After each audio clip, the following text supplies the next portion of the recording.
Welcome in, ladies and gentlemen. You are now joining Angela Martinez on the podcast. We have another podcaster in the building. What up? Thank Jesus. Where am I looking? It just doesn't You matter. can either look at me or them. It's up to you. Like if you want to break the, what do they call it? The fourth wall, the fourth barrier in the movies where the actor talks to his fans. Oh, I haven't heard that yet. I think it's called... None of my actors told me about that. I believe it's called breaking the fourth wall. I believe that's what it's called. I'm breaking down walls of this bitch. Oh my God. Breaking down barriers. Angela is the host of the fadedTRUTH podcast and Cannabis Talk as well. Yes. Is that my intro? No, I thought you were about to add something else. Sorry. Angela moved out here to Vegas a few years ago. She was a bartender at Drai's, and like your host, yours truly, she also saw the future in podcasting and becoming a voice. Her show, she has on a lot of pop culture icons and entrepreneurs in the space when it comes down to cannabis, music, art, sports, movies, investors, and anything alike. So, Angela, thanks for coming on. Thanks for my intro. Love it. What's up? How you feeling today? I'm feeling amazing. We're here on a Saturday, so I had to make... Happy Saturday. Happy Saturday. It's cold as fucking Vegas for once. Dude. Y'all got that. 4 ones. Okay. I am a little bitch when it comes to the cold. Same. Anything under 70 degrees, I am wrapped up in 4 blankets. Like, I got long johns from here. Oh, you're from here? From okay. Vegas, yeah. Gotcha. That's why. I've got that leather skin. I also worked at a pool for 4 years, so I've just become very naturalized to hot weather. Yeah, I don't ever want to be cold ever. So like, that's why I moved here. I didn't even know it got cold till I got here. And people are like, oh, you can just throw away like all your clothes, your winter clothes. I'm like, I'm not throwing my shit out. Like, and then I was in a peacoat walking the dogs in like December with my gloves, my hat, like fucking freezing. I'm like, what the hell? They're like, oh, you're in the desert. You know, it gets cold. I'm like, fuck. It's the dry heat. It's much different than the East Coast where it's humid. Right. Well, I went to Miami. Once I left Jersey, I went to Miami first because I still was bartending. So I was like, let me find the next 24-hour city that I know isn't going to go to shit because we had a hurricane and everything shut down, you know. So I went to Miami, and while I was there auditioning, they had a hurricane. And I was like, all right, I can't like evacuate. I have nobody down here. Like, I don't want to do this anymore. I'm over the weather. Like, where can I go next? So I was like, oh, Vegas, 24 hours, casinos. I'm already there. Grew up in it. Like, I have no, you know what I mean? I'm going to be fine out there. So then I just fucking drove here. You drove down here from Miami? I drove here from Jersey. It took me 3 days because I had 3 dogs with me and my boy. And he was like, oh, I can only drive during the day. I can't drive at night. I'm like, all right. But like during the day, I couldn't sleep because he was a worse driver than me. He's like answering emails and he's doing everything. So basically I didn't sleep for like 46 hours. We made like 2 stops and that was it. It's so funny how the majority of people who move out here to Vegas, one of the primary reasons is to escape the cold. I'm telling you, it's like a mental peace thing for me. All of my roommates, the last house that I lived in, everyone was from Chicago, and the main reason was like, I'm just trying to escape the wind. Like, fuck that shit. I'm trying to not shovel the winters my driveway. There. Mm-hmm. Yeah, I mean, I'll pay for quality of life any day. You know, over like. And people think I'm fucked up because they're like, well, what about your family and your friends? I'm like, great, they can visit me. I have a big ass house like in the middle of a gorgeous ass city. Like, you guys can come here. Like, I don't want to hear that shit. So I'm happy every day. I have palm trees in my yard. For the most part, it's sunny. Like, the weather's mild, which means like your day's not fucked up because you can't go outside because you have to shovel your car or because you have to boil hot water and throw it on your fucking car door before you can open it. Like, I don't want to do that shit. Never again. Not doing it. Is Vegas everything that you imagined or that you wanted when you first moved out here? If I could do like East Coast people and bring them to Vegas and have a beach, I would be set. We have Encore Beach Club. Remember Rehab used to have the sand? Rehab. Hey, you have, what's that? Mandalay Bay has some sand. Yeah, I went to Morea, the topless one there. Yeah. But no, I miss the water the most, I think. Like the beach, I lived like a block from it. So I would take the dogs there every day, you know, run on the boardwalk, just go there, smoke a blunt, like put a towel out, read a book, like whatever. Like the ocean's so therapeutic, even just looking at it, you know, being near the shores. That smell, like I miss seagulls, like random shit I thought I would never miss. But we go to the lakes here and shit, which is cool. At least it's something. All right. Well, I'm about to bait you into this, but what don't you like about the people in Vegas? What do I? Let's make a shorter list. Ooh. No, just kidding. All right. So I've had this discussion a few times, so I'm curious if it's similar to what everybody else mentions. There's people fucking everywhere that are flaky and just unreliable or fake or whatever, no matter what city you go to. But it just so happens I've always lived in a casino town, so I'm used to the industry people. I'm used to those type, you know what I mean? I'm used to that flakiness, whatever. But there's a whole different level to that, like when you come to Vegas, because everyone I feel like is just on their own time, like they're on West Coast time. Like they're just like trucking along. Even driving is like, it used to be annoying. It's easy as shit now because everyone's just slow and I'm just NASCAR in it. Like, like I could get anywhere. So the people here are like, there's just no communication. Like people lack professionalism, communication, business etiquette. It's just crazy. I don't know. And that goes for being in the entertainment industry and just in any industry, because even like with my real job, like I have to hire people. And like in 2020, I probably did like at least 400 to 500 interviews. And I'm going to tell you, like, I maybe had like 5% of those people were like solid. Like, it's like. What's your real job? I get people out of their timeshare.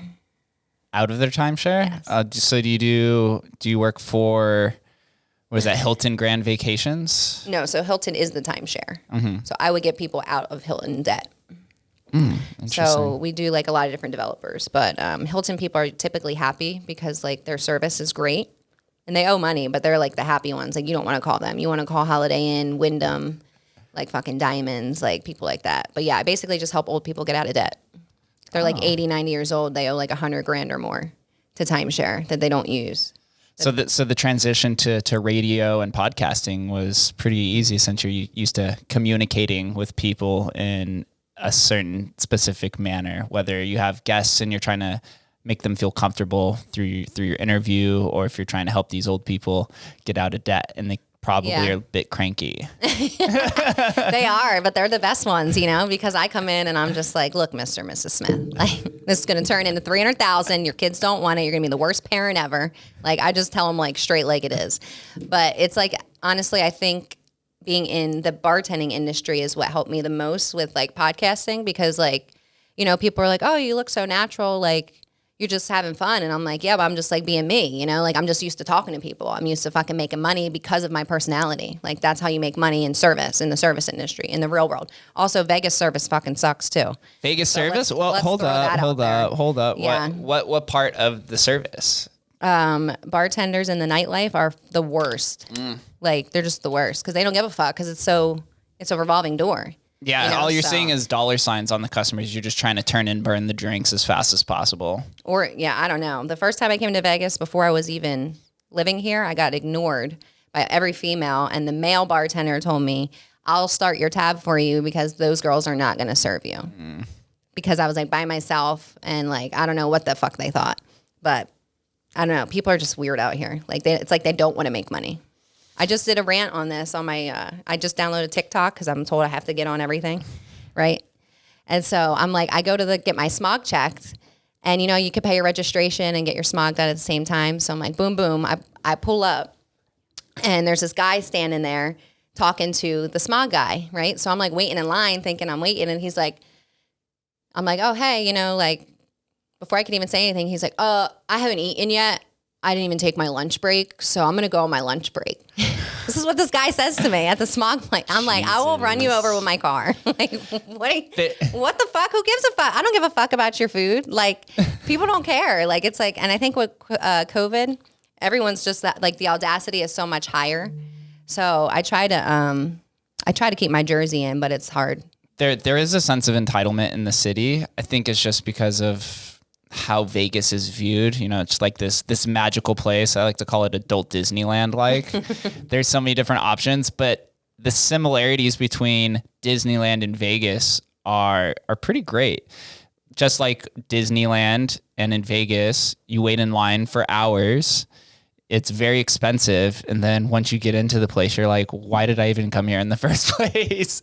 And after about 3 or 4 days, you're burnt out of it, and you try not to go again until one of your friends is like, hey, let's go to Disneyland or let's go to Vegas. And I never been to Disneyland, but I'm not a big Disney fan. I've been twice. I think now that would be my worst nightmare. A bunch of fucking kids running around like fucking psychos.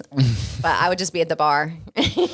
So I can see where the bar would lose some of its hospitality etiquette, just because it's a big numbers game in terms of just pouring the drinks and trying to get as many checks open. Whereas I come from the table service, you have to communicate more effectively with the guest in order to get them to purchase more. Right. So there is like a different, I don't know, even communication pattern. I went to like a really nice dinner a couple weeks ago, and like, there's like 10 waiters. They got the sommelier that comes out, they got the water guy, the bread guy, whatever. So you're at a nice spot, like great service, right? But then as soon as you sign the check, these people are gone. Like, you don't see them again. They don't even come back and thank you for the tip. Like, they will literally come back and get their book on a fucking $100 dinner, and then they're like, they just don't say anything. Like, okay, cool, fuck you too. Like, I don't know. I'm just used to like wanting people to come back to me. You know what I mean? Like, thank you so much, appreciate you, blah blah blah. I don't know. Why do you think it is that these servers and the Vegas hospitality, or just Vegas in general, why do you think they act like that?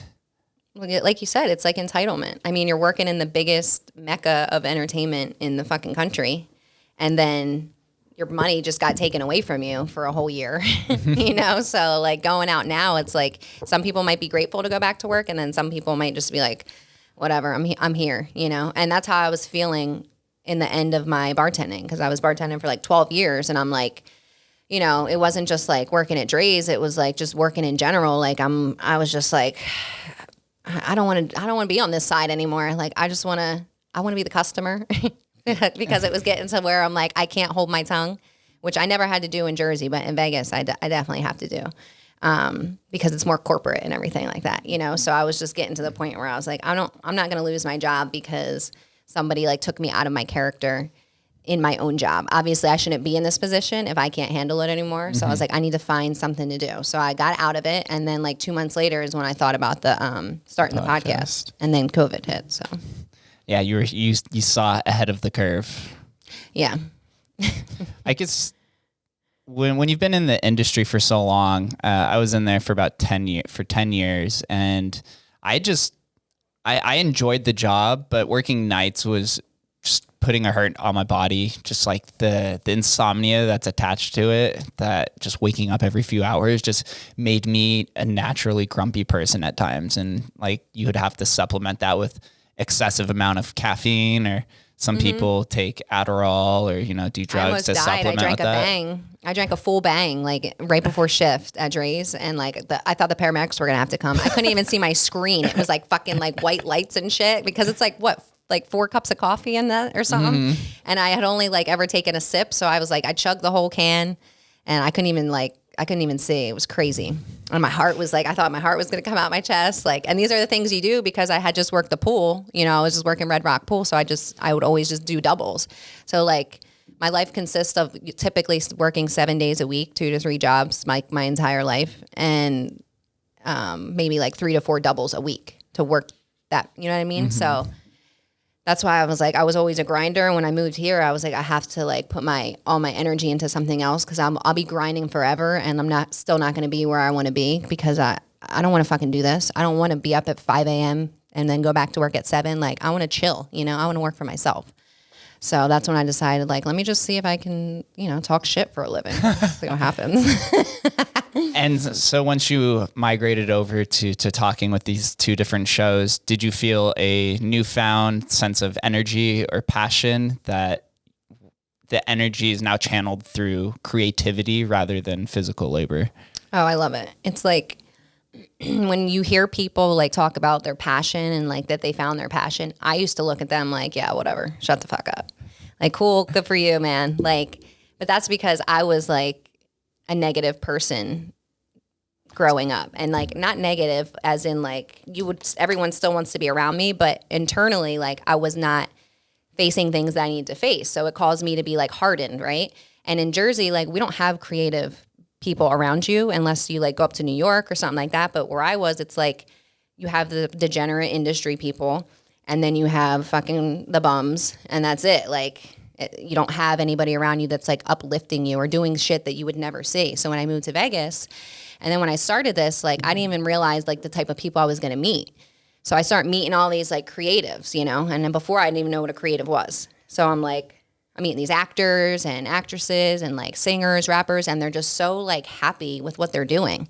And I'm like, what the fuck are you guys doing? Like, because I need to feel like this. I need some of that. Give me some of that. Pour me a cup. Right. Like, you guys wake up with purpose. Like, you have like a reason for what you're doing, you know? So it was super interesting to like pick their brains. And then as I picked their brains, like, I just started to open up my brain more. So like the transition from even like a year ago, it'll be a year in May that I started the YouTube. Like, it's crazy how much my mind has grown. It's crazy how much like my mind has opened to different things. And it's crazy how creative I got, because doing your own podcast, like I'm a one-woman show, you know? So I'm editing all my own stuff.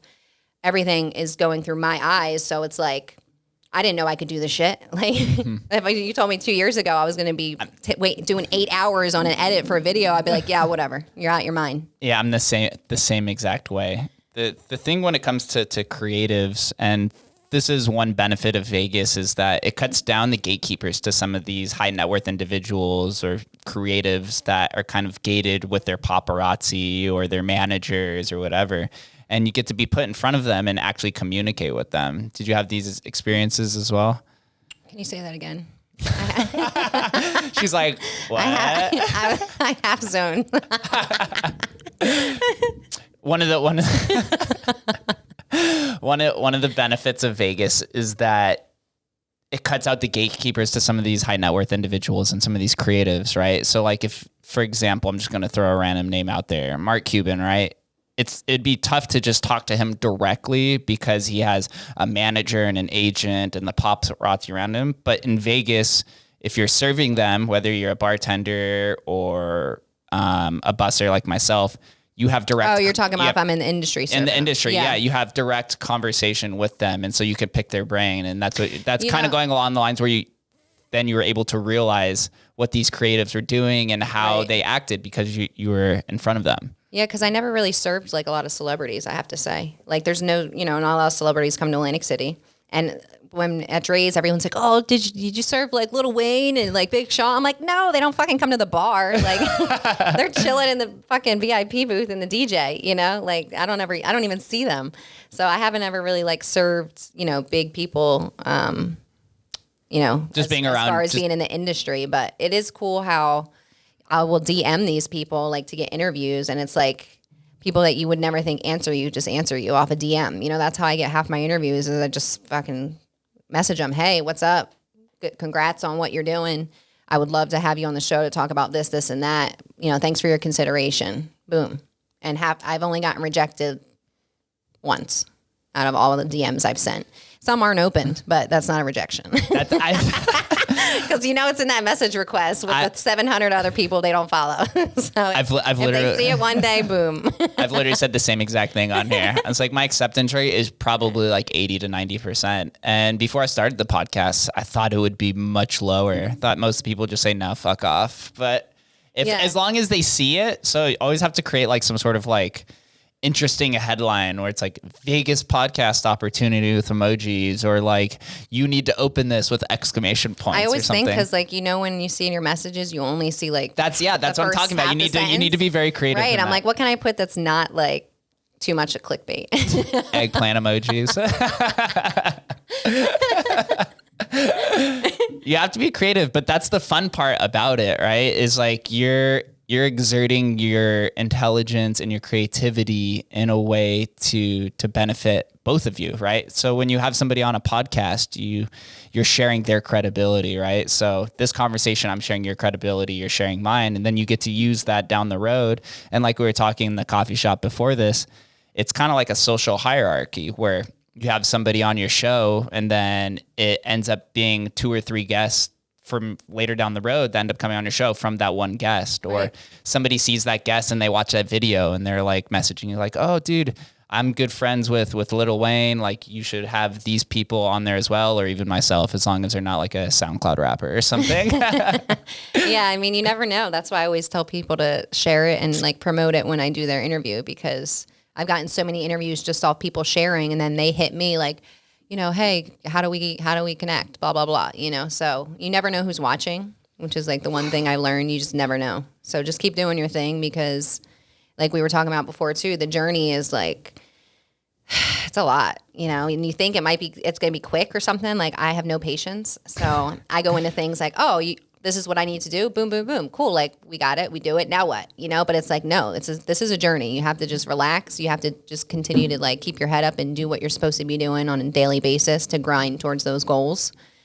And you just got to go with it, because you don't know. You could pop off tomorrow. You could pop off 2 years from now. I mean, watching Shark Tank, these people say like sometimes their business was going 8 years without a fucking profit.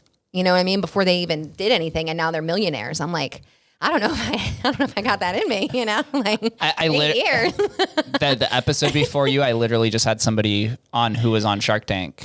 And after the episode, she didn't get a deal from any of them, but she said she had 120 investors email her in the next few days after just appearing. What was her product? It's called Dope. It's cookie dough. It's just like it's a cookie dough version of ice cream is the best way to describe it. Okay. And I'm already sold. yeah, she's out here. Her name's Kelsey. She's killing it. But just to see those kind of opportunities, it's just about putting yourself out there and seeing how people interpret you. Like, everyone, those 4 sharks, Mark Cuban and Mr. Wonderful and all of them, they didn't see value in it for them to gain monetary gain from it, but those 120 investors saw something completely different from there. So it's like, it's the same thing with podcasting.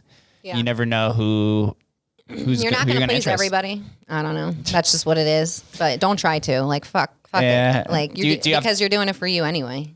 Do you have any trolls yet? Not really. I mean, I've had maybe like a couple, but I just delete them. I delete their comment because I refuse to fight with them, because like, for me to cuss you out and like verbally assassinate you through social media, like, what does that do for me? Yeah. Nothing. Like, I would love to, because it would make me feel better. But like, if you were in front of me, it would be a lot better. But like, I'm not going to fucking, you know what I mean? I'm not even going to entertain this. Like, fuck you. Whatever. Move on. I've had a few trolls, and the trolls that I get on Instagram, I end up pinning their comment. And they ended up stopping, because I'm like, hey, I guess bad publicity is good publicity. Well, I can already tell that you're one of those like kind of sinister people that you'll literally take the time to like do things. You're going to get the pleasure out of it. Me, I'm like, I don't have time for this. Get the fuck away from me. You figured me out. I'm very tactical. I'm very tactical in my approaches. I'm not somebody to just immediately respond to something. I'm like, okay, how can I go about this? That's what I've been learning too, is like how to manage. Well, you learned patience through doing the show. Yeah. It's patience is like an oxymoron, because in order to be patient, you have to practice patience. But if you're impatient, how do you practice it? Honestly, yoga was my first step, like, into anything, like meditation wise, spiritually wise, like anything. Like, that was because I was talking to my girl the other day, and she was asking me like, what's like some first steps I can take towards. Do you want to turn this a little bit towards you? Turn it this way. Talk to the top. Can you hear me? There you go. Okay. So she was like, yeah, well, like, what's some things that I can do to like get into maybe like some type of spirituality, or like, what's the first steps? Like, how did you do it? And I was like thinking, and I'm like, damn, I don't know. Like, you know, cause I'm like, a lot's changed in a year. And then I was like, I think yoga was like the first thing that brought me towards any type of like being at peace. Because when did you start yoga? Maybe like a year and a half ago.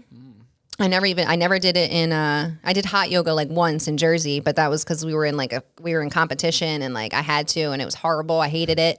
But like, I always wanted to do something like that would zen me out, because I'm always going on 100, and I'm always like on, you know, just like I was ready to pop off all the time. So I'm like, I need to zen myself somehow, you know, but when you grow up around people that are constantly like that aren't calm, that aren't at peace with themselves, like then what do you have? Like, what support system do you have? Or like, what do you have that's going to show you how to act? You know, you don't have any, what's the word I'm looking for?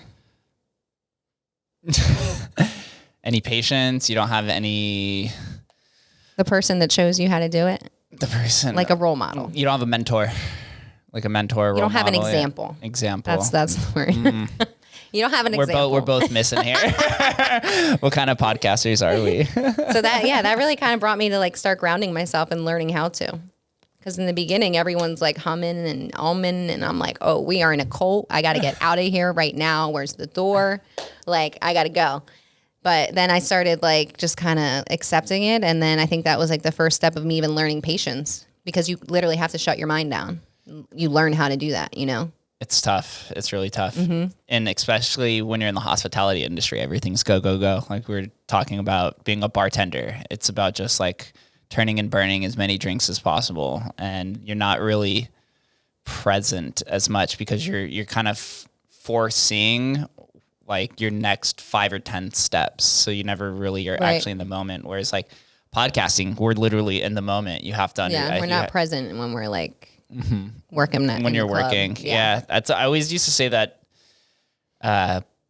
busing is so easy a monkey can do it. It's like you're on autopilot the majority of the time and you're not present at all. I'm thinking about what I'm going to do afterwards, or like I'm going to go out tomorrow and party and drink. Right. Or you're like, I know I'm about to make this money and then go to the bar and fucking put it in the machine or fucking, you know what I mean? Like go blow it. Like there's nothing ever like, I don't know. For me, it was just nothing like valuable in it. Like I was just working to work and I was constantly going, and I knew I was working every day. So I knew I had this shift in 2 hours. I'm like, oh, can't wait to fucking go shower, at least get all this grenadine off of me and then go back. Like can't sleep, you know? I would literally just go home and feed the dogs, leave, and then like eat like a bar in between. I'd be eating in the fucking back room, in the liquor room, or you know what I mean? Like in the cabinet, like just like taking bites. So even when I eat, people are like, why do you eat so fast? I'm like, because I'm not used to having time. I'm like, I literally am just used to going. So it was like, it took a lot for me to just like kind of like breathe, you know? Nightlife is one of the greatest launch pads that it could propel you in your entrepreneurial endeavors. The reason why I say that is because you can make a lot of money really quick in some of these jobs, you know, that can be 6 figures or high 5 figures, working 3 nights a week. And as long as you don't get caught in the Vegas cycle, like you said, of going out after work and putting in the machines and eating at Tommy Rockers or whatever everybody does. Shout out to Tommy Rockers. They're the spot. I started going to Tommy Rockers with the staff when we first opened up Omnia for the first like month, and I was like, I can't do this anymore. I was like, do you know Mark? No, bartender? I didn't. That was the one I remember from, because we used to go there after Drai's all the time. There, or what was it? Stage Door. And in Henderson it was Steiner's was the big one. Oh, they got some banging nachos. And the bar is the big one too. Steiner's got some good nachos. Yeah. So I like to experiment and like test things out and see just what it's like. And going out with everyone for about a month when we first started opening up, I was like, this is definitely not sustainable. Like this is going to lead to bad decisions and drinking and taking shots at it. I still know people. I'm telling you, I have people come to me that are like in their 40s, like, you know, that were in the industry, and they're still like a fucking degenerate, you know? So it's like, it's so easy to get caught up in that. Yeah. When there's an opportunity presented in front of you, you have to take it. You can't be enamored by the amount of money you can make quickly. Right. Well, you just got to do something with your money. You know, it's like, when people want to talk about strippers or fucking whatever, like half these fucking girls are saving their money and putting it towards like their side business that they want to start or whatever it is. You know what I mean? Like, don't judge anybody for how they make their money. Judge them for what they're doing with the money they're making. Like if you're taking all that money you make and you're going and spending it on fucking Uber Eats 5 times a week when you could have just paid off your credit card, like you're doing the wrong thing. Investing, you know, like invest in yourself, invest in like your goals and what you want to do. I mean, the older you get, the more you realize like that's the plan. It's not like what you used to do, but everyone learns in their own time. You know, some people mature before others, and it all depends on your surroundings too and who you got around you. I know forecasting the future may be hard, but what are your plans and goals for fadedTRUTH and Kannabis Talk? Is there anything in your mind in terms of the scope of where you'd like it to reach, or the specific target audience that you're targeting? I don't know. So when I originally started it, I really wanted to do like a lot of cannabis people, because I've always smoked weed my whole life, but I never like realized it was kind of medical probably until like a few years ago. So, I really wanted people to come on and just kind of break that stigma of cannabis, because it's been, since forever that it was like this plant that kills you, blah, blah, blah. But like in Vegas, it's recreational. Nobody cares. So I was like, this is perfect because, I have all these dispensaries around here and whatever. And then it turned into like me talking shit with my girlfriends about like sex, relationships, just like things that you don't really hear often. From like a real perspective. Like this is like really how some women think, you know what I mean? Like I cannot be the only one that thinks like this, even though it kind of feels like it sometimes. Like I can't be the only one, right? Like Call Me Daddy gave me fucking hope. You know what I'm talking about? I'm very aware of them. Very aware. Also, well, it's just the girl now, the blonde. There's one, I saw that Mia Khalifa was like a guest in one of these recent episodes. People used to tell me that when I was younger. You look like Mia Khalifa. I'm like, who the fuck is Mia Khalifa? I guess so, yeah, kind of. And then I learned she was a porn star, right? But so now with fadedTRUTH, you can follow me on YouTube at fadedTRUTH. Instagram, faded_truth, Cannabis Talk. You can follow at Cannabis Talk with a K.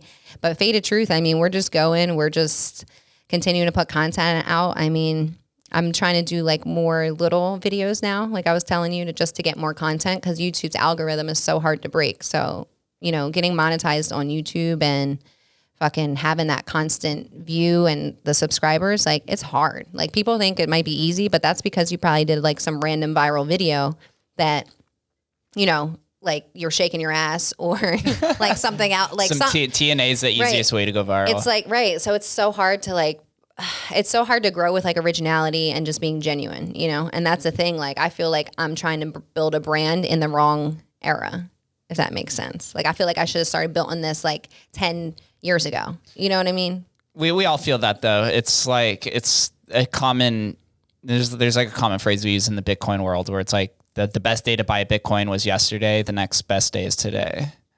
And it's just like, you can't, it's hard. I remember when I first started hearing about it like years and years ago, right? And the people that invested back then now are. Yeah, I got in 2017, late 2016.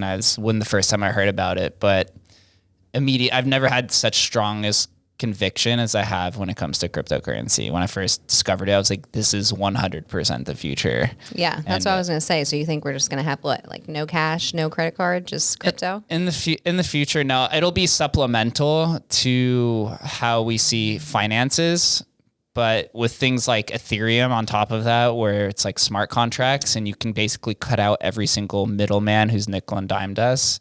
That's what's going to really change society. Bitcoin's going to take away the corruption of power within the US government and the dollar, where they could just like continually print more money and, behest to all of the lower class. The upper class are the ones who gain all of that value. When they print more money, all of the assets inflate, and who owns all the assets is all of the rich people, the upper class. And then the money tends to lose its purchasing power. So who gets hurt is the lower class. So if you can make something decentralized that's not just run by our government, then it creates like a more equal playing field for everybody. Yeah, but is that possible that's created without the government? Like, you know what I mean? Yeah, I mean, the government fucking knows everything. That's I mean, there's a thing called game theory, which Satoshi Nakamoto attached to it, instilled in it, which incentivizes people to play the game. And that's why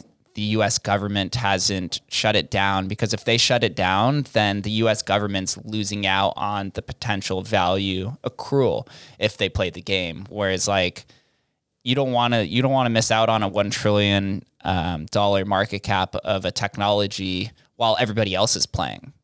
So that's like kind of the game theory behind it, and understanding those power dynamics behind it is what really enticed me to dive deeper into it. So if people should invest something, should they invest in crypto instead of stocks? Like, what's your? Yeah, I've been 100% crypto since I got into it. I've never actually purchased a stock in my entire life. I did trade Forex beforehand, which is like trading currency pairs against each other, like the pound against the euro or the dollar against the peso, like things like that. But with crypto, I think it just brings power back to the individual. So there's a lot of different sectors in crypto outside of just saying moon and Lambos and, you know, being a fuckboy kind of presenting yourself. But there's a lot of potential possibilities of how it's going to reshape society. Because I am not a crypto fuckboy. I try not to be. Sometimes it's hard because you want to shout from, you know, the top of your lungs that you were right and everybody else is wrong. But they always say to like, stay humble. Peace out. Stay humble and stack hats. Are you guys leaving? See you guys.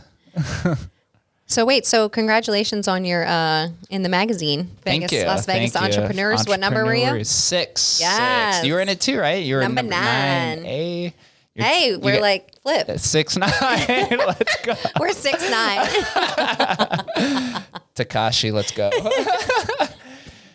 Honestly, I didn't even know that the magazine existed. Are you having issues? I didn't know the magazine existed until somebody tagged me in it. And I was like, oh, dude, I have to promote this as much as possible. Someone tagged me too. And I was like, oh, that was nice of them. And then I was like, oh, cool. And I didn't expect that many people to vote for me, you know, but it's like, you don't know. You never know who's watching, like I said. You never know. And the things, it's like... it is traditional media, and you know, I'm not ragging on them or anything, but most people probably aren't reading it. But what it's used for is to like promote and say like, hey, this magazine, it's for promotion all the way. It doesn't matter. It's wherever you can put your brand, put it. So that's what I've noticed with like magazines, and I was also in my Vegas top 100 men of success, and I was like, who actually reads these magazines? Probably boomers, but everyone still recognizes the value proposition of being ranked by a third party. So what most people do is, you know, you take a picture of it like we did. You take a picture and be like, hey, I was in this magazine. And so that also furthers their publicity of what they're trying to do. So it's like kind of like this fine balance. You want to shut the door? Yeah. Do you want to? Do you want to give a stream of consciousness while I do it? Promote something while I close the door. What up, y'all? So this is Angie Ma from fadedTRUTH podcast. You can follow me on YouTube at fadedTRUTH, and then you can also follow Cannabis Talk Radio at Cannabis Talk with a K. So the radio show for Cannabis Talk, that's something we started in January. Me and my partner DJ Memphis Hollywood. And really, since we started, we've just been having different creatives on there as well. So it's literally like a platform that I don't have to edit, which is why I like radio, because I'm so used to editing, like with YouTube, you know. With the Cannabis Talk Radio, it's live. Like, you know, you could pre-record it, but it's live when you post it. So you're like, you're not really getting out the things that normally I would get out when I'm editing through an interview. Because YouTube, it's all about your watch retention. Whereas like radio, people like, they want to hear the authentic in between. Like they want to hear that random silence the or laugh or whatever. Having to close the door. Yeah. So I honestly like radio because that's originally what I wanted to do when I started getting into entertainment. And I just was put on the path of YouTube, but I originally wanted to be like on the radio. Like I heard Sirius XM, you know, Rude Jude? I'm not familiar. Okay. He's from New York, but he's basically like a new age Howard Stern kind of thing. Okay. And when I heard him, I'm like, I just want to kind of talk shit, you know, for a living. Like, what do I have to do? So originally I didn't even want to show my face. I was like, let me just talk. So the Cannabis Talk Radio is a platform where we just like hang out. We smoke. We have, for Black History Month, we had like a Black historian from downtown or west side of Vegas. So we went into the historic house where like Sammy Davis Jr. used to stay. And like Nat King Cole and, you know, all this stuff. So you're always going to get something different on there. So that's awesome. Yeah, we're coming out. We're supposed to shoot the commercial today if like the sun comes out, but I don't know what's going on. And then, you know, we'll have some more guests on. So that's on the Mixler app. And you can just download Mixler app, search Cannabis Talk Radio. I'll make sure I plug everything in the bottom as well. Okay. In the show notes. I always try to do a good job, and I put timestamps and all that shit. Even though you timestamp too? I timestamp everything. I was just learning about that. Dude, it's so important. I didn't realize. I felt like nobody was actually using them, but like nobody told me to use timestamps ever. Yeah. So actually, I met up with like a fan of the show recently.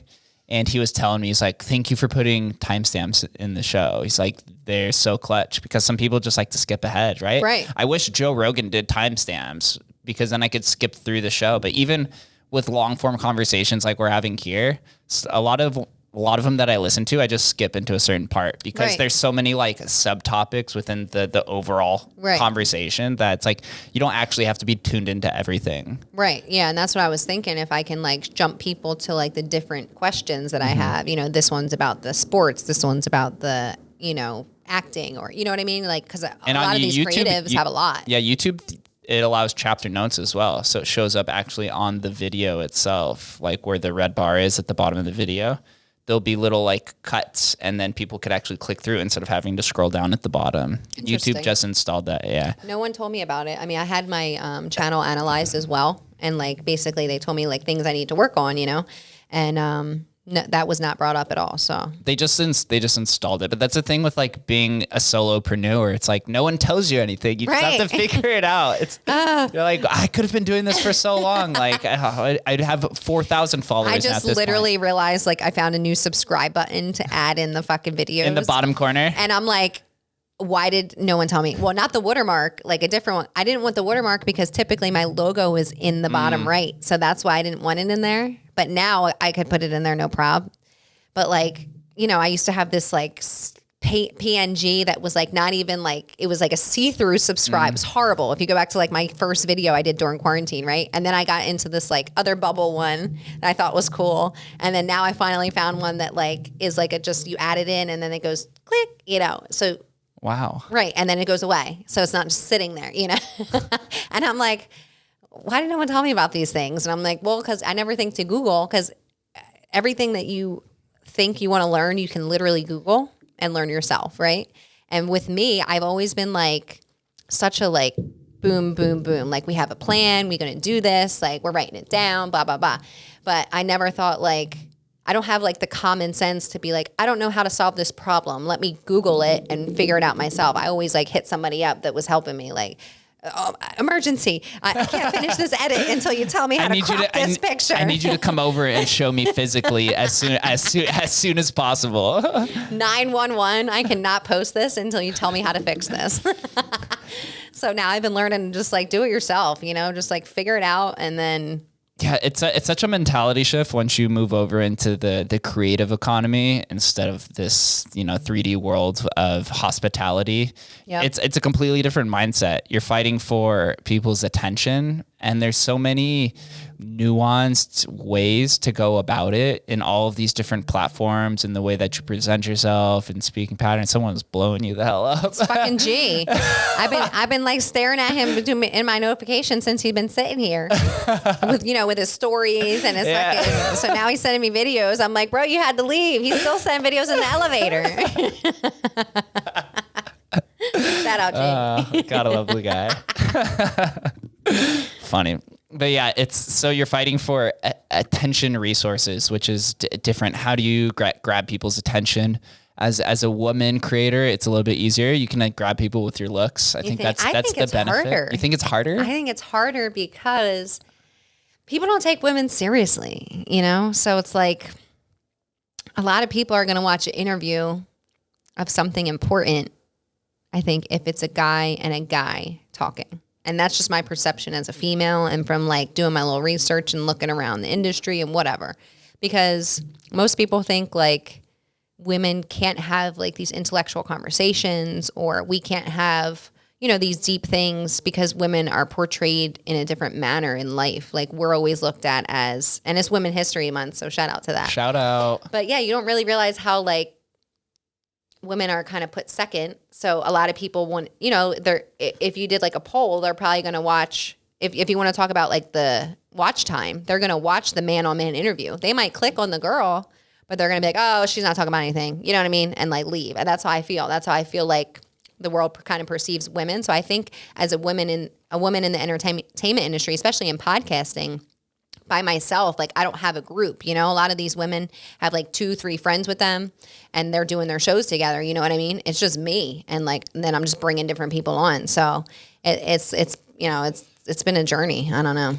So yeah, hosting may be a little bit different, but I have to tell you through the first 50 episodes that I had, at one point, four of the top 5 most downloaded episodes were all female episodes. Female guests? Guests. Okay. Yeah. So my audience loves female guests. I've had on, I just did this number. Out of the first 100 episodes, I had 34 female guests.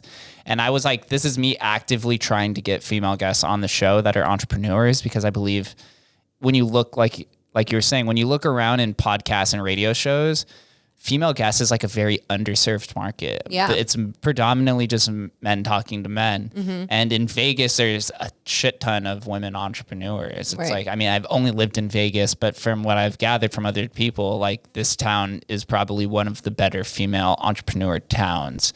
So I try to actively get women on, and my audience tends to gravitate towards the female episodes. I'm trying to get more females on my show. It's tough. You It's know, tough to find because them. I'm like, okay, I had 20 men, actors, rappers, singer, whatever. Like, I want some women. I'm all about like women helping women, because I think it's like something that's undermined in the world. Like, we could all be successful together. Like, there's no competition.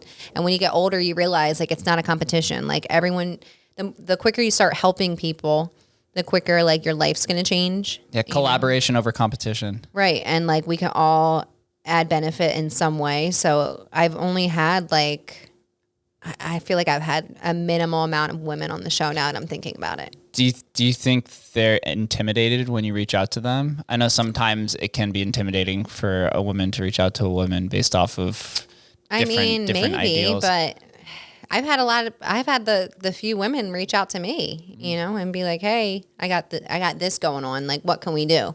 But anytime I feel like good energy from somebody, I'm going to be like, all right, like, what can we do? Like, how can we make this work? What do you got going on that we can promote? Mm-hmm. Because I feel like, you got to portray, you got to talk about it. That's how people learn. And if you find that one person that's like, oh, wow, I understand what that woman went through. I understand her story, because everybody has a story, right? So on my show, typically everyone's telling me their story of how they got to like that point of like wanting to be an MMA fighter, or wanting to be an actor, or a fucking athlete, or, why they got into cannabis. Like, everyone's got a story, you know what I mean? So it's really cool to kind of like hear everybody's different stories and like learn from them and see like, oh wow, like you wouldn't even think about that if you looked at that person. Yeah, storytelling is one of the best skills that you can acquire.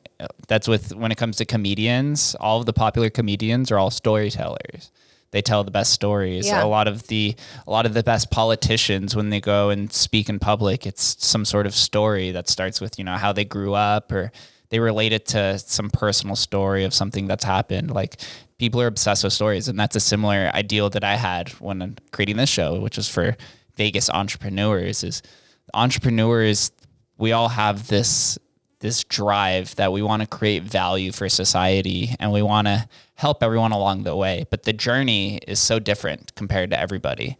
So that's something I try to bring out in these conversations. And I try to do it in a less direct way, where it's just like, oh, where'd you grow up? How did you do this? How did you do this? Like, try to storytell through this conversation to, how we started off in the beginning about Jersey, and now we're off talking about storytelling, and now we're here. And now we're here. So it's like the importance of telling a great story is vital to the success of a show. I mean, it's just cool to hear that other people have problems other than yourself too. Like, not in a bad way, but it's like, okay, my problems might not be that fucking crazy if you just told me you got shot at 3 times, you know what I mean, throughout your career, like, because you had to go DJ there because you had no money, and like that was your last resort, but you risked your life, like, you know what I mean, crazy shit like that. You're like, damn. It puts in perspective, and then you see how far these people came from where they started, and it's like, that's what kind of keeps people going, I think, with their passion, because it's like, I was always one of those people that's like, I don't ever want to be that broke person that is following their passion, and I'm happy with my life, but I can't financially be okay. You know what I mean? I want it all. So if I went to school and if I had finished my degree for marine biology, like, I would have had a great passion in animals is what I wanted to do. And like, but if I worked in an aquarium, I would be making shit, Mm-hmm. So like you can never find the balance. But with entertainment, it's like, it's something that you can definitely make a living off of, but you have to put in the work, and it's not going to be overnight. Like, it's a grind. And like, it's different than working a normal job that you're making like 6 figures at, because you know every day you have that responsibility, but you only have that responsibility from 9 to 5 or whatever your schedule is, right? And then you have off weekends, cool. But like with entertainment, it's every day. Like you could be doing something every day to work towards your brand, but it doesn't feel like you're working because it's what you want to do. Mm-hmm. So that's like really what you're following your passion is, like doing something that you love doing and you don't even feel like you're working because you're excited about doing it. Like right now we're working, right? And I'm fucking drinking rosé. I'm drinking rosé on a fucking Saturday, you know? Yeah, it's what up? But we're working. But it's creative, yeah. If you find something that you love, it never feels like work at all. And I never processed that until I started the podcast. Yeah, you have to take that leap of faith because it seems so intimidating at first before you dive into whatever creative outlet you're doing. It seems like I'm late to everything, right? Like a lot of people who think they're buying Bitcoin think they're buying late, or investing in stocks, or creating the next $1 billion app. Everyone always thinks you're late, but you're never late. It's just like everyone progresses and grows at different rates based off of the culmination of all experiences that you have in life. But once you do start, you oftentimes look back and you're like, why did I even have this preconceived notion that I was late? I mean, it just goes back to like mental. Like I've just been learning so much this year, even in the 3 months of 2021. It's like, you know, what you're telling yourself is what is going to happen, right? So I've always been like cynical, just a realist, like always just like, okay, let's be real about this. What is this? And then now I'm starting to learn to be more just in my creative self and just kind of flowing with it. And I feel like so much lighter with this different mindset, you know, but it's all about telling yourself that this is what you're going to do. And I was on Clubhouse and I heard them talking about this book, Think and Grow Rich. I've read that, Napoleon Hill. Yeah. So I bought that. So I'm on like chapter 8 now. It's a great book. I just read like chapter 8 last night because I've been like in and out of having even time to read. Typically I'm like ready to go to bed. I'm like knocked out. So last night I was like, let me do some self-love and let me like read my book, chill, you know, and just be in my space for a minute. But it's just taught me to kind of like, you know, you can't just talk about what the fuck you want to do. Like you have to write it down. You have to have a plan. You have to realize how you're going to execute it because, you know, if not, you're just wishing. Yeah. That's it. That's all you're doing. And anybody can talk about anything, but like in Jersey, like talk is cheap. like you better do something about it. You know what I mean? Like, I don't care what you're talking about. I want to see what you're doing. Yeah, it's a very actionable town. Vegas is a little bit more talk than it is action. Yeah. But that's in anything, relationships, friendships. Like if you love me or if you're cool with me, like you show it, you know, you put action behind what you're talking about. So it's the same thing in your life. It's the same thing to be successful. Like everybody wants to be rich and everyone wants to pay their bills on time and not have to worry about bullshit and help their families. But like, what are you doing to do that? Are you staying at the same job that you've been at for 5 years that still hasn't given you a 401k or a pension or anything that has no benefit to you by staying there? Because why? Because you're comfortable? Because you just make it? Like, you know, if you have a plan, if you want to do something, like put it on paper and just figure out a way to get there. And some people won't even think about a plan because they're never going to put that in their head that they can do something other than what they're doing.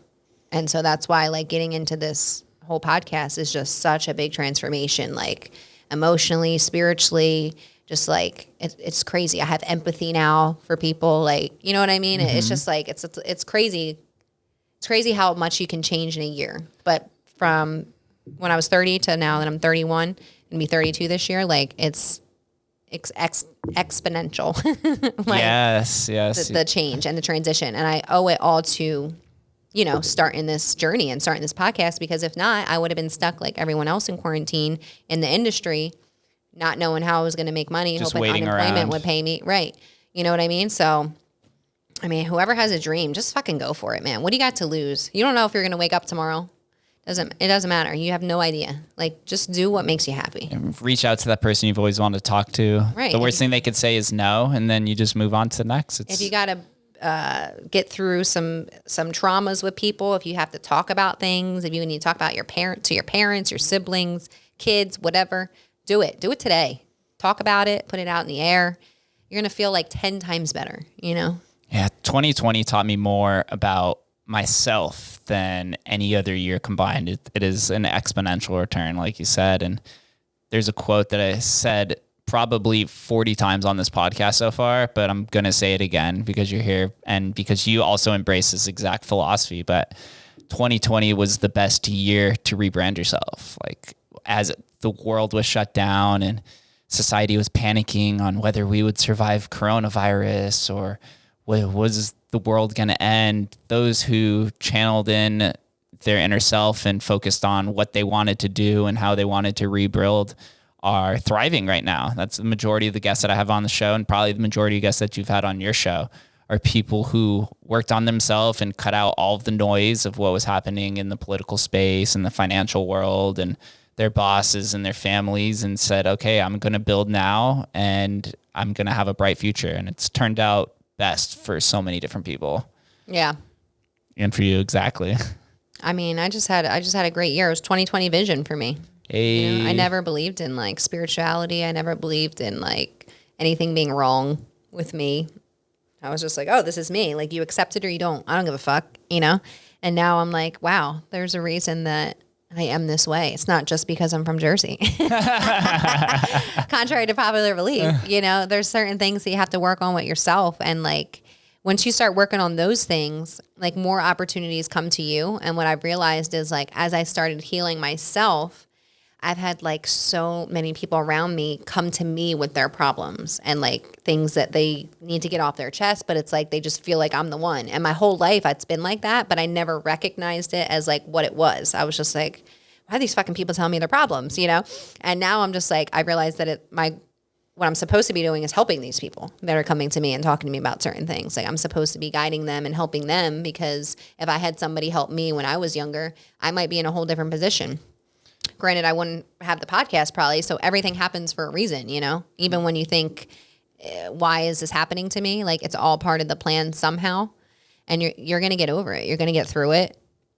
I mean, I was fucking homeless at one point, you know? Really? Yeah, my dad went to prison. You're couch surfing or like legit on the streets? Well, I was couch surfing, thank God. But my dad went to prison. I was like 19, and we were living together. My dad went to prison. We were actually living there for free in some guy's basement. We had like 2 months to live there. And he went to prison, so I got evicted. And, you know, and then I just had to like grind and just like do things to make money. And then from there, you know, that's how I got in the industry. Because I was like, okay, I have to drop out of college. You know, I was in college at the time. And I was like, well, I can't support myself off like this education I'm going to graduate from in 5-6 years as a biologist. Like I got to do something now. Free Willy. Yeah. And that's how I got into bartending.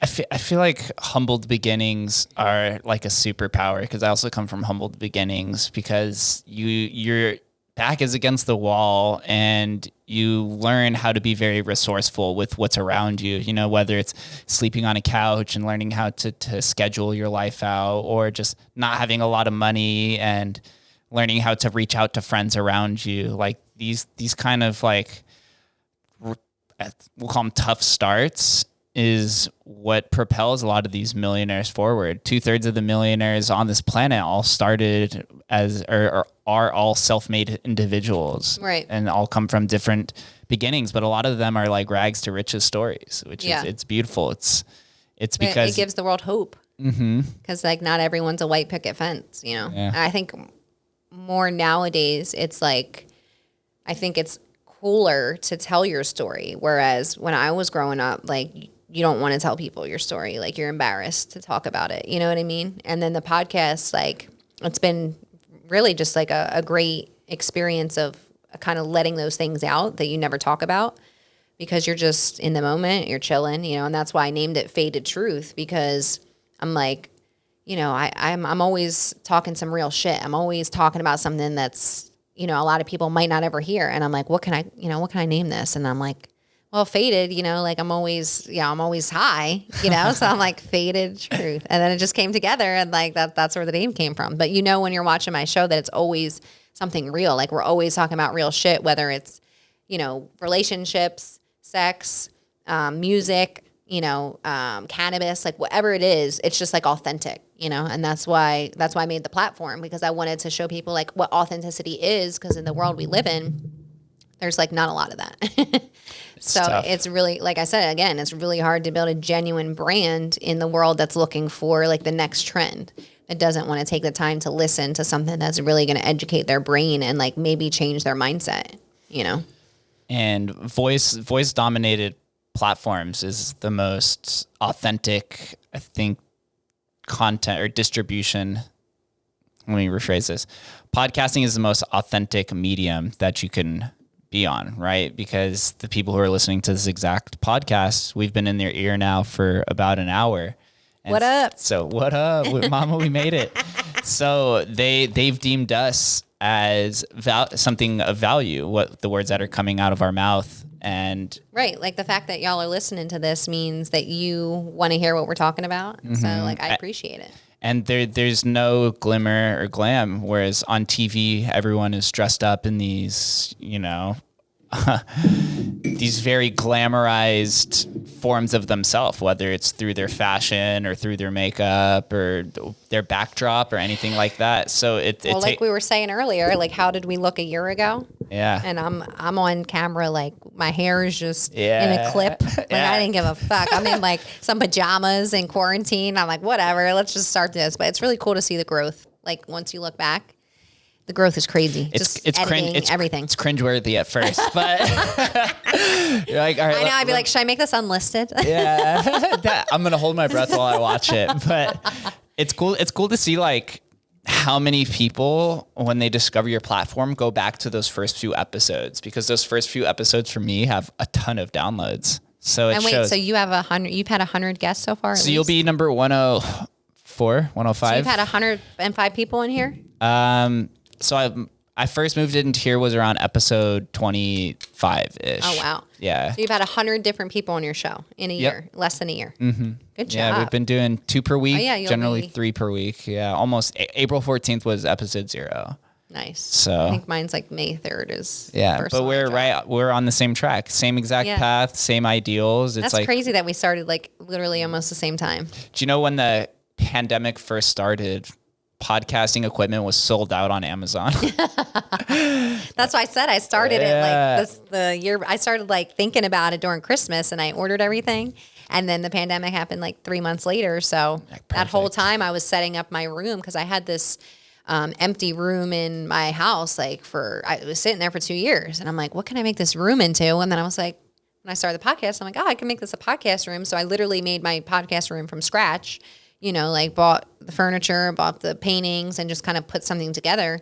And when everyone comes in, they're like, wow, there's like really good energy in here. Yeah. Thank you. You know, that's like the spark of creativity. Right. I'm like, that's the best compliment ever that you could give somebody, is like, hey, your aura looks nice, or like you just look happy. Like those are like great fucking compliments for me. It's the best like brand compliment. It shows that there's something of you that people value and they feel comfortable.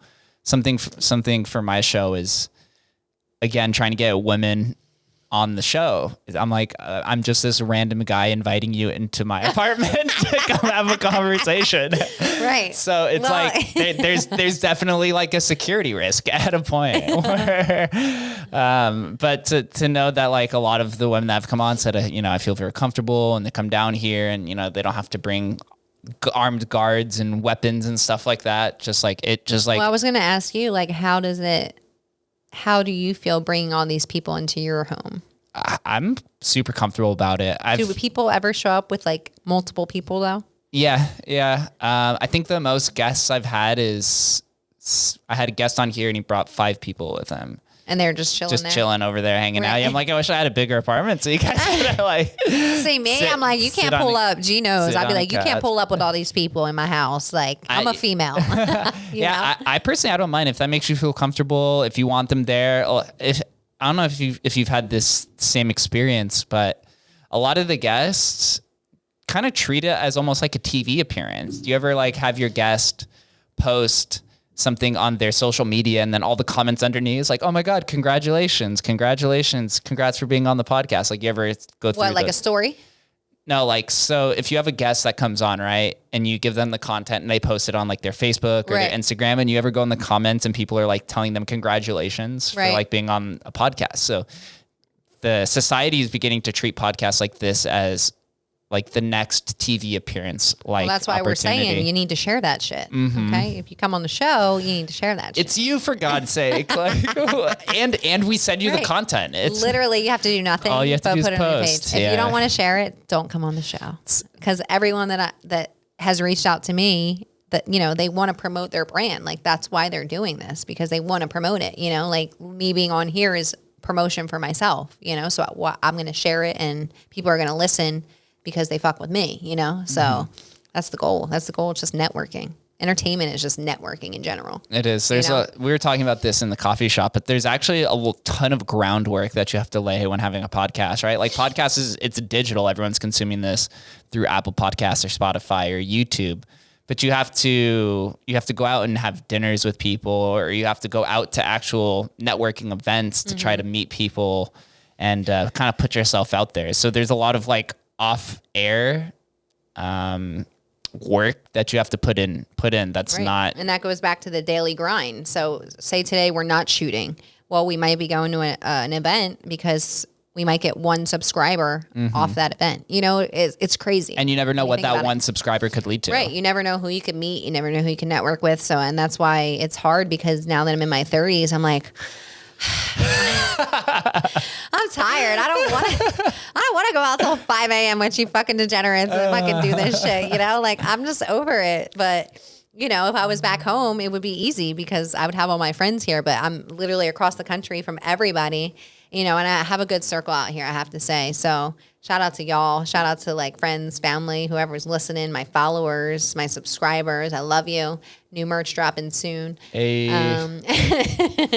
But yeah, man, the journey is just something like you don't think about, because especially when people approach you, they don't treat it like a business.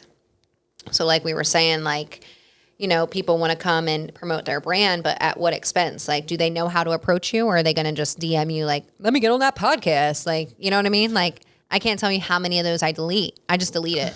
Like, I can't even entertain it because I want to cuss you out. But like I said, I can't put the effort into texting this because I can't do it. So I just delete it. That way I don't cuss you out. And hopefully you take that as like, okay, she doesn't want to talk to me. You have to make it appealing. It's like, if you're going to approach me about coming on the show, you need to at least send me some links or something. Send me something. Something just that I could click on. Like, because I'm a professional at the end of the day. I don't care if I'm bartending. I don't care if I'm in sales. I'm going to treat you the same exact way with professionalism. Just because I'm behind the bar slinging drinks doesn't mean I don't know how to be a businesswoman. You know what I mean? So I'm going to give you your napkin. I'm going to give you your time. I'm going to fucking address the woman first. Like, I'm going to do things that's what you do in the industry because I'm used to it. So when people approach me, I'm like, have you never had a real fucking job? Like, that you don't know how to come to somebody and ask them for any type of assistance or like promotion? Like, you know what I mean? Hi, how are you? How you doing?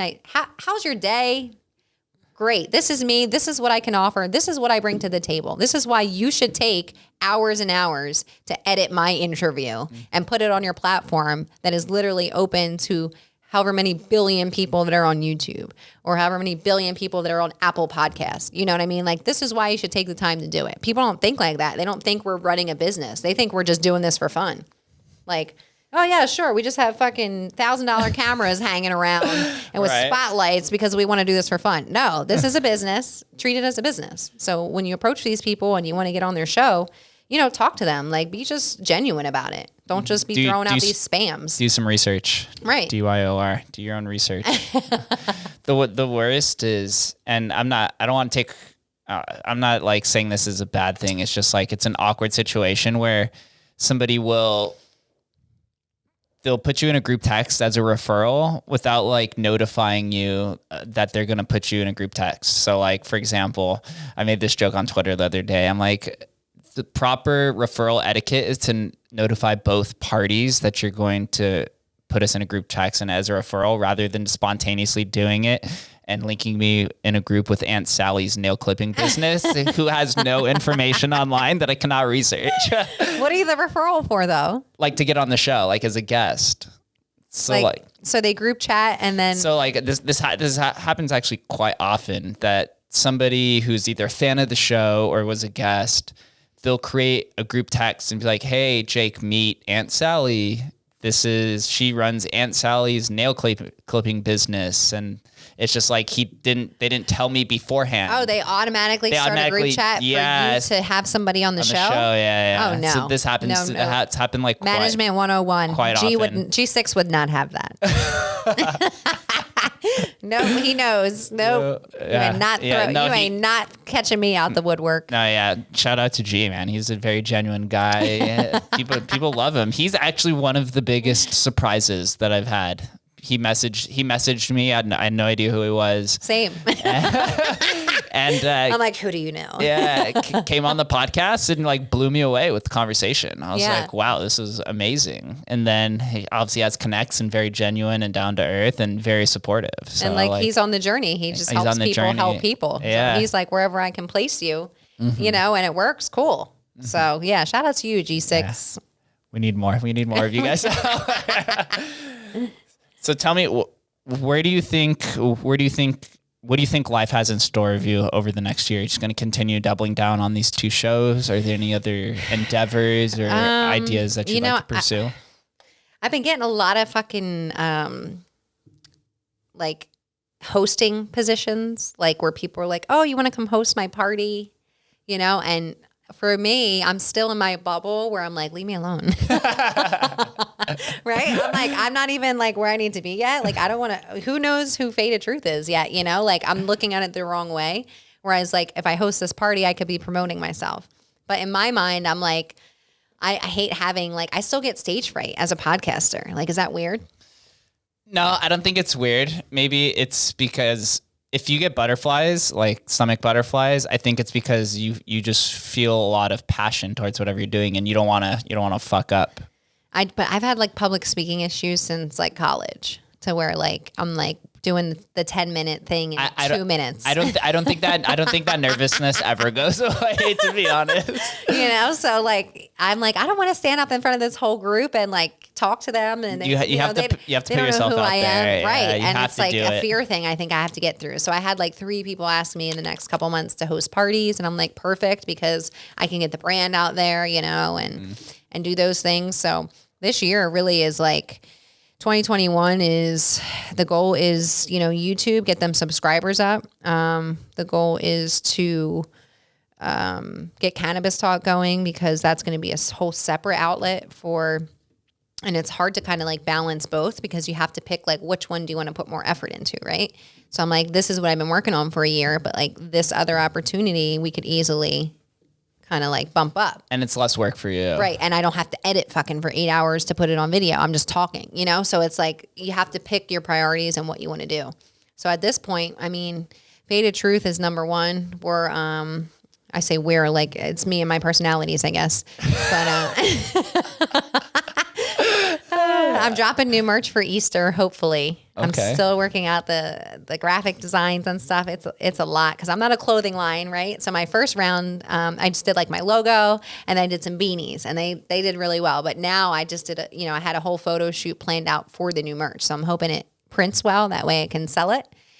So new merch dropping. I'm learning how to vlog more, which I hate talking to myself and like videoing myself. So I've been learning how to vlog more, because I've been shooting this like kind of like fadedTRUTH documentary that I want to put out in 2022 on like Tubi, where you like have to pay to stream this documentary, you know? So it'll basically be like me from Christmas of last year to Christmas of 2021, of my journey from that point. And I wish I would have started it sooner, like when I started the podcast, because that's a whole, 8-10 months in that I lost of like starting from scratch.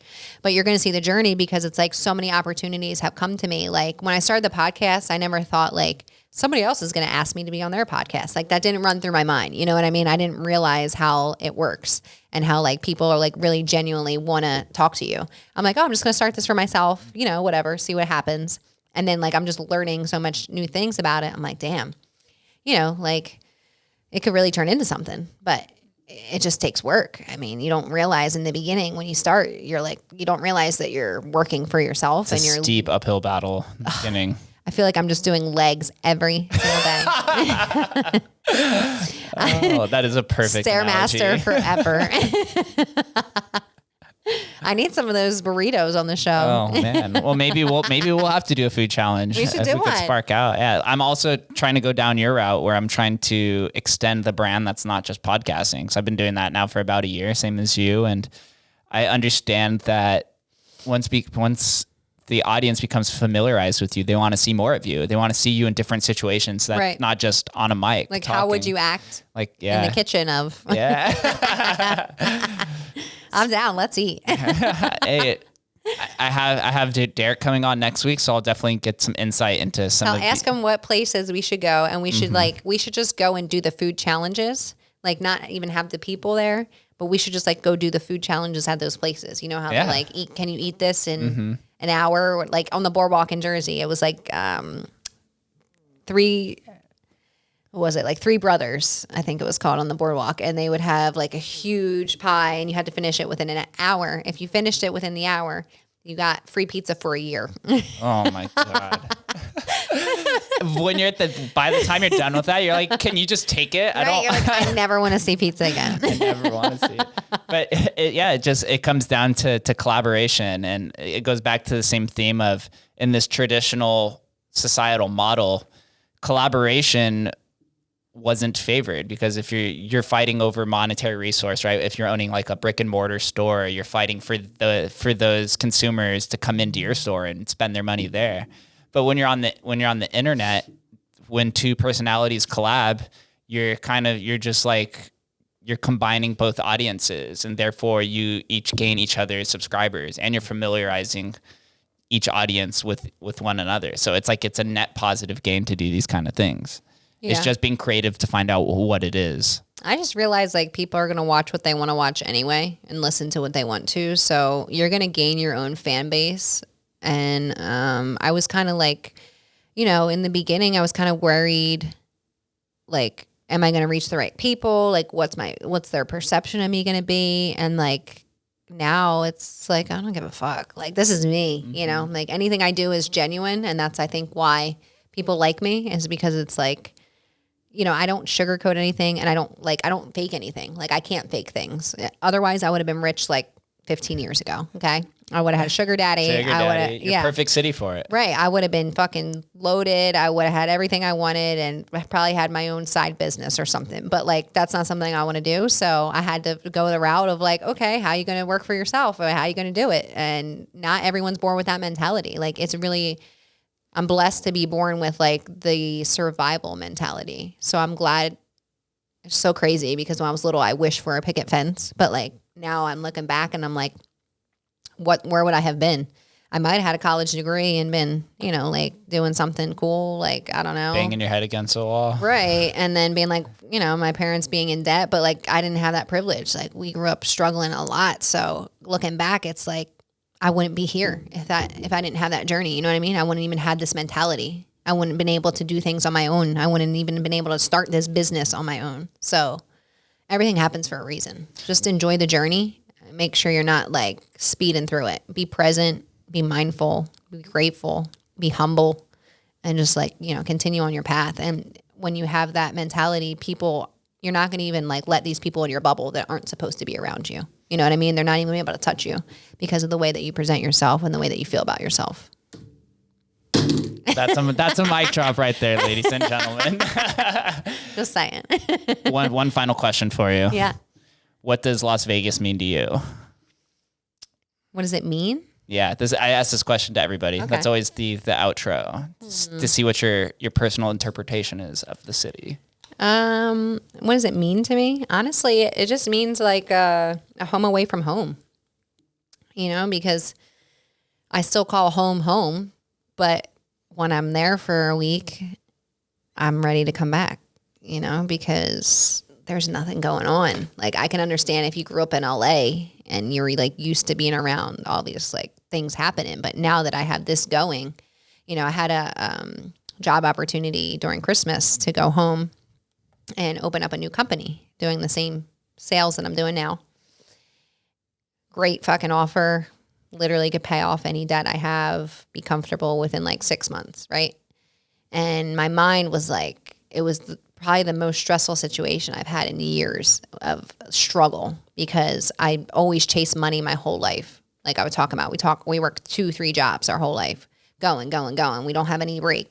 So I'm used to thinking like, I got to get to the next bag. I got to do this. I got to do that. And I like called movers and everything. Like I was ready to go home. I was looking at housing, and God or the universe like didn't let me find a home. And I thought about it, and I was like, if I leave, I will be miserable. Like if I go back home, I'm going to be miserable, because in Vegas, I have all these opportunities. I have all these people around me. I have all this content I can create. Like this is where I need to be. So at the end of the day, Vegas is like, you know, I talk shit about it and the people and the food because there's no culture, and it's like, you know, it's dry as fuck. But at the end of the day, like quality of life and the opportunities that you have out here are something you're not going to find in 90% of the country. You know, because I'm used to people from Miami, New York, LA, Vegas. What about the people that live in like Oklahoma or like Nebraska? You know what I mean? Like how about more than half the country that is not used to city life? Like what are they doing? They're listening to us. Shout out to y'all. Shout out. Hey, mad props. But like our life is not bad. Like Vegas, we literally have everything around us. You could go and do any errand in the world within a mile of your house. Okay. In nice weather, in palm trees, and you might meet somebody at the supermarket that you can fucking put on the show. You know, I met somebody at the tanning salon that's going to be a guest on the show. You know, like you never know what's going to happen. So as much like as Vegas is different and weirder than East Coast and what I'm used to, like this is where I want to be right now. And like, this is just what it is. I don't know if I'm going to live here forever, but I would definitely buy property here. It's cheap as hell. And you know, people are always going to come here, even if it's quarantine, COVID, whatever, like this is where people flock to. So you're in the Mecca, like just be grateful and enjoy your presence here. And you're going to know when your journey's done here, if that's the case, you know, as me as a nomad, because you're from here. So you're probably going to, you know, you're chilling here. But with me, I'm like thinking like, is there anywhere else that the world might take me? I don't know. Because at this point, Vegas feels like it's where I need to be. So I'm here. Super bullish on Vegas. Super bullish. Where do I send all the listeners and viewers to learn more about you, follow, buy your products? So, for fadedTRUTH, you can just follow YouTube, fadedTRUTH. You can also go on fadedTRUTH.com if you want to make it easier. I just have like my videos up there and stuff. With the new merch dropping, I will have you be able to buy through the site on that. And then Instagram, faded_truth, Facebook, Twitter, Twitch, fadedTRUTH89. Kannabis Talk is Kannabis with a K Talk, and that is on Instagram. And then you can also follow on the Mixlr app, MIXLR, and just search Kannabis Talk Radio. So when we start the platform back up, we had a small break, so we'll be up on, it's Monday through Thursday at 4 p.m. Pacific, 6 p.m. Central, or 7 p.m. Eastern, depending on where you're at. But you can pretty much come on there for content on everything. You can also follow fadedTRUTH on all audio platforms. So I'm on the Spotify, Pandora, Amazon, some random Opera. Do you know what Opera is? I've never heard of Opera. What is like that? Where almost all my fucking listens come from. I don't even know what it is. Okay. I've never heard of that. I don't know. I use Podbean to just do my audio. Yeah. Media host. And it just like distributes everywhere, but like I don't even know what Opera is. Opera, I've never heard of that one. I'm gonna have to look into that. But I have people in like Sweden, like New Zealand, Australia, like just random places listening. You know? That's a straight, yeah. This show has been downloaded in over 20 countries, and it's just like I don't know. This show's a all-time entrepreneurship podcast in Norway. So shout out to my is it Norwegians? My Norwegians. Sorry guys, I just butchered that. Now it's probably not going to be there anymore. But it's been in like the top 50 all-time for entrepreneurship out there. So there's a ton of people out there listening, I guess, that love Vegas and like learning more about it. So it's like you never know where your audience is. So you're bringing just entrepreneurs in Vegas. It doesn't matter what your craft is. No, it does not matter.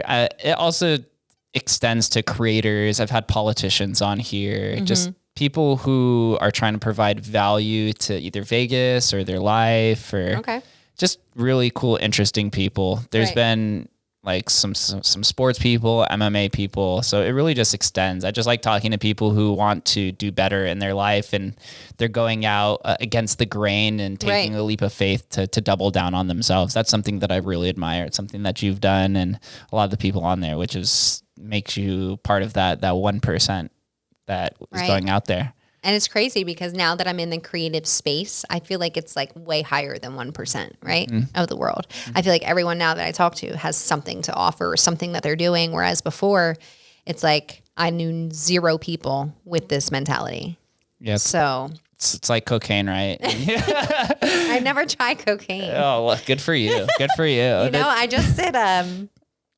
So I've talked about before on the show. I had like an acid trip. I tried acid once because I've always smoked weed my whole life. Did a lot of Molly and ecstasy back in the day, but I could never put anything up my nose. I was scared. I've seen people on it. I didn't like it.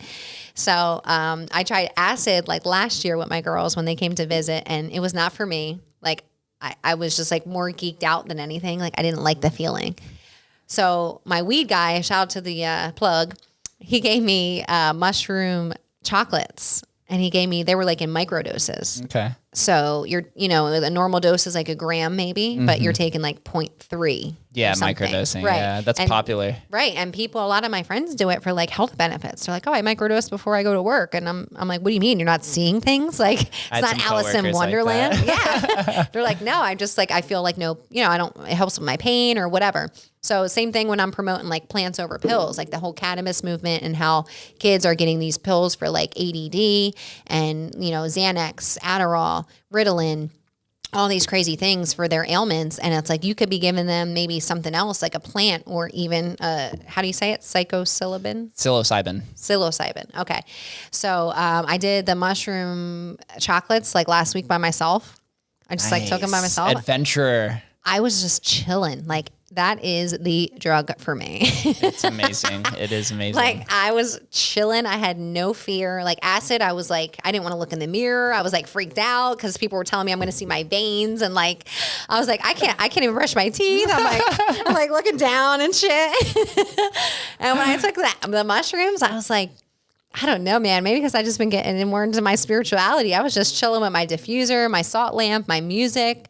I was just setting intentions for like this month and what I want to do. And you're in your zone. Yeah, I was just in the zone chilling. And I'm like, wow. I'm like, I can kind of see why they say that psychedelics help people because you're so positive in that space that you're like, I can do anything. And it's not like when you're on meth and you're like, I could do anything. It's not like that. Never done meth, but I'm just saying. I had some friends in high school do meth, and they played Monopoly for 24 hours. I was with them playing Monopoly. I left, went to school the next day. They didn't come to class. I went over to their house, and they were still playing the same game. Sounds like my worst nightmare. Monopoly I hate Monopoly. Same game. I was like, you guys are still at this? It's like almost 24 hours later. But yeah, I feel like really like learning that like you are not the end all be all in your situation. No matter if you're creative or you're just a normal person working a normal job, like there's so much things bigger than you. So like start researching like your spirituality, start researching your health. Shout out to Eve and Dr. Sebi's grandson, Isaiah. She put me on the CMOS and like I put my mom on it. I put my fucking coworkers, my boss, like everybody's on this shit because everyone I know has something wrong with them. And I'm like, well, all these pills you're taking aren't working and you've been going to doctors for 15 years and they can't find out what's wrong with you. Why don't you try something natural, So why don't you start looking into your body and start looking into if you have pain every day, what can you do to do it? It might be CBD, it might be THC, it might be CMOS, it might be, the whatever plant, whatever, but start looking into natural ways to kind of heal yourself because that's the future, like we're not always going to have these drugs to back us up. And if they are, they're going to kill you faster. So that's why people, think 80 and is old when back in the day, people used to live into their hundreds, like no problem. So start just like investing in your mind, your mental, your health, like everything. That's all I can really kind of leave on. Invest in yourself, peeps. Angela, thank you for coming on. Thank you so much, Mr. Gallen. I appreciate you. It's been great being on the Guest List podcast. We'll definitely do this again. Like you are a natural podcaster. You're a natural voice. We did this for an hour and a half and it felt like 20 minutes. It was insane. I always know when a podcast is good, and I'll close on this. I always know a podcast is good when the first time I look down at the clock and it's more than 30 minutes. Oh, there we go. So the first time I looked down, it was literally when I said it's been an hour. I was like, oh crap. Okay. We're in here. Chilling, We're in here. So that's the goal. Yeah. Thank you for coming on. We'll definitely do this again. Thank you guys so much for listening. I appreciate you guys being here. Make sure you follow and stay tuned. Me and Jake are about to eat some shit. We're going to eat up. Look for that video, guys. Thank you for listening, and we'll catch you next time.